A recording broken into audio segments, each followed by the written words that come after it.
I have relied heavily on my Quaker faith in how I look at the injustice that is affecting my people. It is easy to fall into the trap in Palestine of wanting to fight back and wanting to revenge, because you get angry every day and humiliated every day. And to have our Quaker faith remind me that the solutions are not violent ones. It gave me an opportunity, especially in a place where we are living such a violent realities with occupation and apartheid day in and day out, to reflect back and inward and to understand better what we mean by our testimonies of peace, our testimonies of equality. My name is Joyce Ajlouny. I use she, her pronouns. I am a Palestinian-American Quaker, and I moved to the United States 12 years ago. And for the past 7 years, I have had the honor of leading the AFSC, the American Friends Service Committee, which is a 107-year-old global peace and social justice organization doing amazing work around the world and in the United States. I am asked a lot of times to explain what living under military occupation is like, and I always say, do you have a few days? So for me, yes, I did not live in a refugee camp. I lived in the city of Ramallah and had a relatively comfortable life. That does not mean that I did not struggle with daily humiliations and a threat on my rights, on my life. There are so many examples of those experiences that haunt me till today.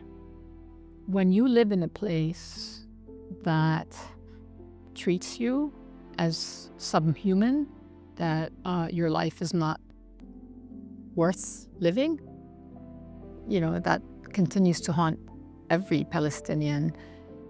Unfortunately, my voice and the voice of my people for the past decades has been silenced. We have never been given a chance to speak about our history and how we were there, and that Israel was not created on a land without a people for a people without a land.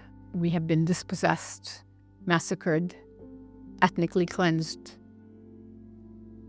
for the past 70-some years.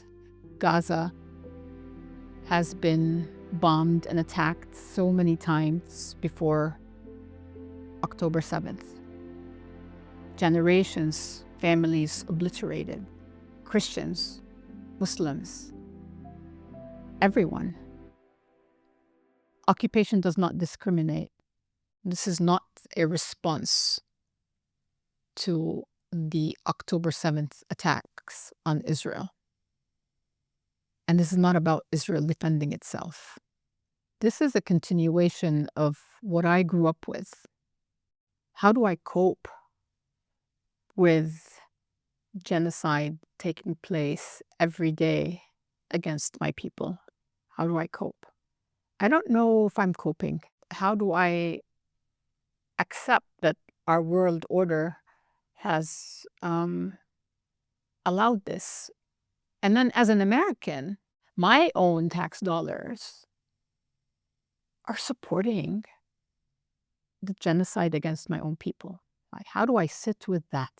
I think AFSC and Quakers play a vital role in showing a path, in supporting also those so many Palestinians, so many who believe and have been working all their lives to resist nonviolently, accompanying them, empowering them, giving them agency, convening them in the hope that they will one day attain their freedom and dignity back. What does just peace in Palestine and Israel look like is a question that I have contemplated oftentimes. Everybody living in harmony with equal rights, dignity, and freedom. No exceptions. This is what peace looks like. But when you add the word just peace, then there's another layer that you have to consider.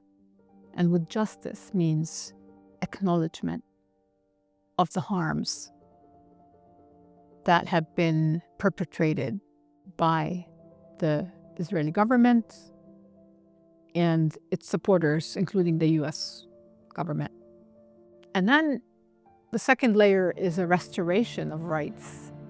Palestinians who are today living as refugees in Lebanon, in Syria, in Jordan, on the West Bank, over 500 villages were obliterated in 1948. They have the right to go back. There's a UN resolution 194 that says they have the right to return. Reparations. Our water sources restored.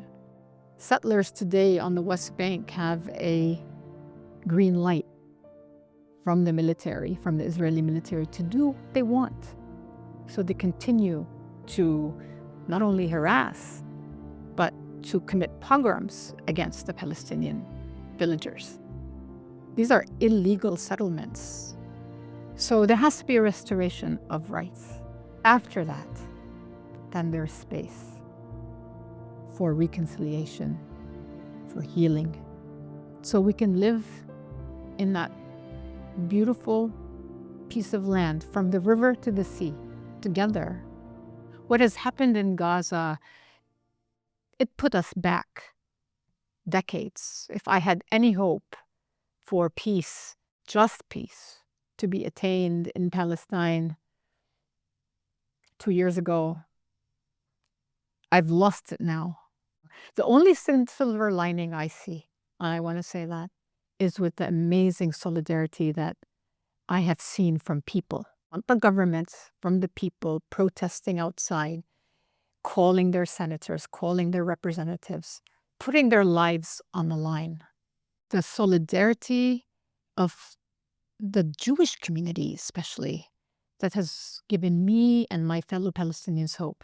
Those communities, those allies, people who of conscience that have been speaking up,